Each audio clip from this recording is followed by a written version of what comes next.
우리 주님과 함께 하시는 복된 날이 되시길 바랍니다. 오늘은 8월 9일 월요일입니다. 주시는 말씀은 이사야 60장 1절에서 22절인데 좀 상당히 분량이 많지요. 함께 우선 말씀을 봉독합시다. 일어나라, 빛을 발하라. 이는 내 빛이 이르렀고 여호와의 영광이 내 위에 임하였음이니라. 보라, 어둠이 땅을 덮을 것이며 캄캄함이 만민을 가리려니와 오직 여호와께서 내 위에 임하실 것이며 그의 영광이 내 위에 나타나리니 나라들은 내 빛으로 왕들은 비치는 내 광명으로 나아오리라. 내 눈을 들어 사방을 보라. 무리가 다 모여 내게로 오느니라.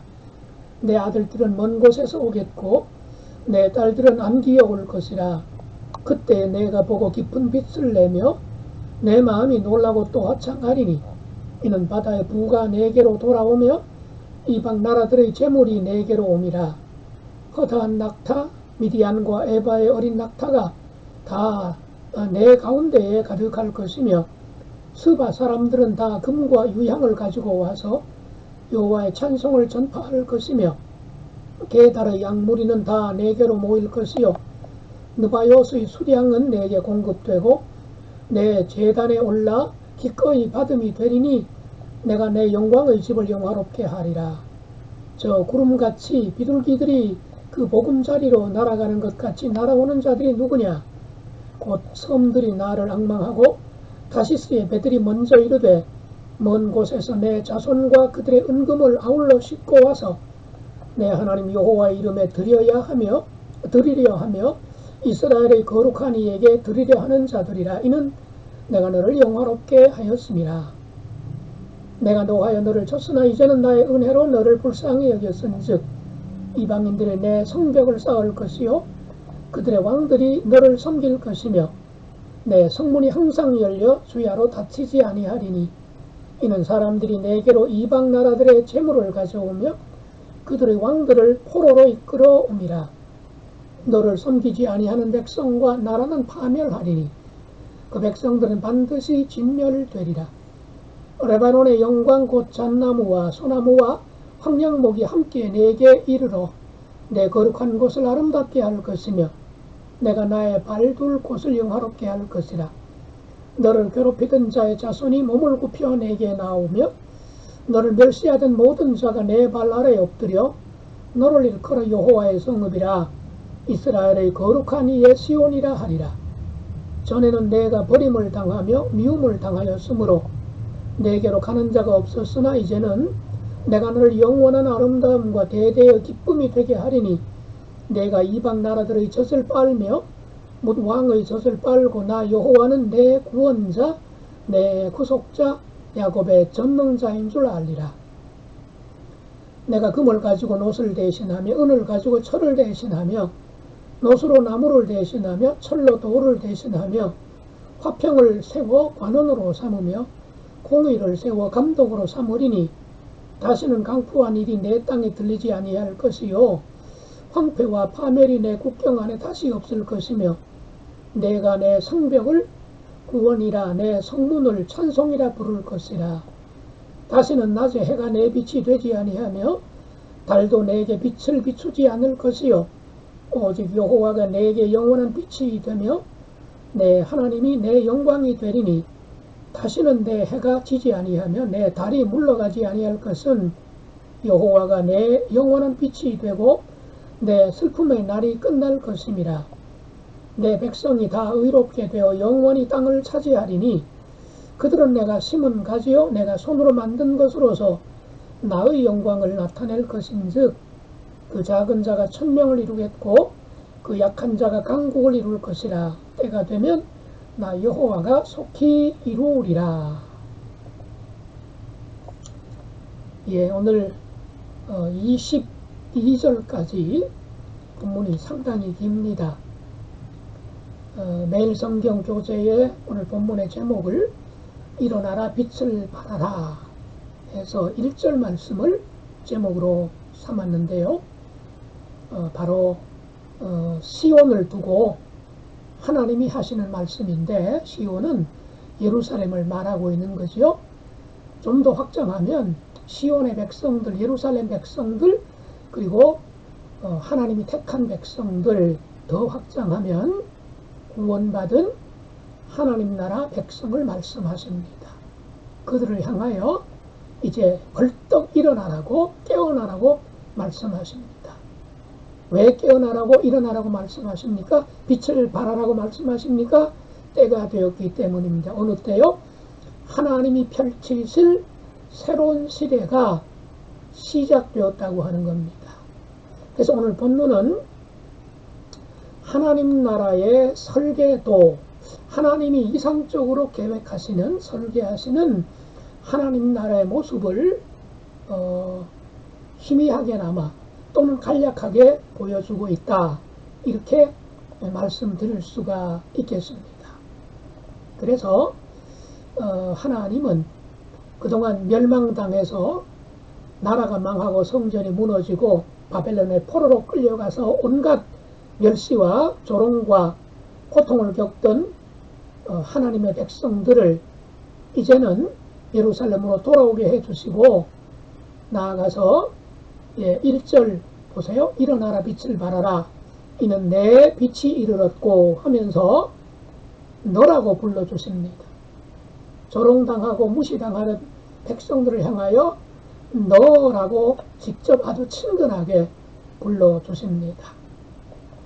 그렇게 부르셔서 이제 2절부터 16절까지를 보면 하나님께서 예루살렘으로, 시온으로 하여금 이방의 빛이 되게 하십니다. 어두워진 세상을 밝게 비추는 빛이 되라고, 그러니 일어서라고 말씀하십니다. 자, 오늘 매일 성경 교재를 한번 읽어가는 것을 한번 기본으로 해서 말씀을 좀 더 살펴보겠습니다. 예루살렘으로 이방의 빛이 되게 하십니다. 예루살렘의 빛을 공급하셔서 하나님 영광의 발광체가 되게 하십니다. 무엇을 빛을 받아서 빛이 되는 게 아니라 하나님 백성들로 하여금 하나님 자신이 빛이실 뿐만 아니라 하나님 백성들을 빛으로 그렇게 바꾸어 놓으시겠답니다. 그러니 이제 시온은, 예루살렘은, 하나님의 백성들은 해처럼 일어나서 만민을 비출 때가 됐다는 거죠. 이거 모두 하나님이 하시겠다는 것입니다. 그래서 하나님을 모르는 어둠 속에서 생존을 위해 할 수 있는 거라고는 서로 짓밟고 짓밟히는 것뿐이던 민족들이, 열방들이 이제는 생명의 근원이자 또 의미요 목적인 창조주의 빛에 눈을 뜰 것이라고 말씀하십니다. 그리고 땅끝에서 사방에서 바닷길로 모든 나라가 그 빛의 근원이 되는 예루살렘을 뭐라고 부른다? 여호와의 성읍이라고 부를 것이고, 또 이스라엘의 거룩한 이의 성읍이라고, 시온이라고 높이 외칠 날이 올 것이라고 말씀하십니다. 그래서 마치 예루살렘을, 시온을 향해서 자기들의 고향, 본향을 찾듯이 그야말로 행진에 올 때가 되었다라고 말씀을 하십니다. 그렇게 되면 그동안 우상을 숭배하던 나라들이 이스라엘의 하나님을 찬양할 때가 될 것이고, 예루살렘을 멸망시키고 무너뜨렸던 나라들이 이제는 예루살렘을 복구할 때가 올 것이라고 말씀하십니다. 또 예루살렘의 아들, 딸을 포로와 노예로 잡아갔던 나라들이 이제는 바뀌어져서 그들을 안고 예루살렘으로 귀환시키고, 예루살렘을 약탈하던 나라들이 도리어 보화와 재물을 예루살렘에 공급하게 될 것이고 예루살렘의 젖줄이 될 것이라, 그렇게 말씀하고 계십니다. 그래서 열방의 조롱거리를 받았던 예루살렘을 하나님이 영화롭게 회복시키시는 그날이 되면 이제 그 빛을 담아서 예루살렘을 담는 곳곳이 하나님 나라로 회복되어 갈 것이라는 겁니다. 하나님 나라가 놀랍게 확장될 것을 말씀하십니다. 자, 이렇게 이사야 60장에서 시온을, 예루살렘을 이렇게 하나님이 하나님 나라를 확장하실 것이라고 하셨는데, 그것은 예루살렘으로 돌아올 포로들의 귀환으로부터 이제 시작되었다는 말씀이에요. 근데 이것은 사실은 신약의 예고편이고 어떻게 보면 약간 맛을 보여주는 것이라고 할 수가 있죠. 우리가 아는 대로 예루살렘으로 돌아온 귀한 백성들이 정말 하나님이 꿈꾸시고 하나님이 계획하시는 대로 그렇게 되었느냐? 부분적으로밖에 되지 못했지요.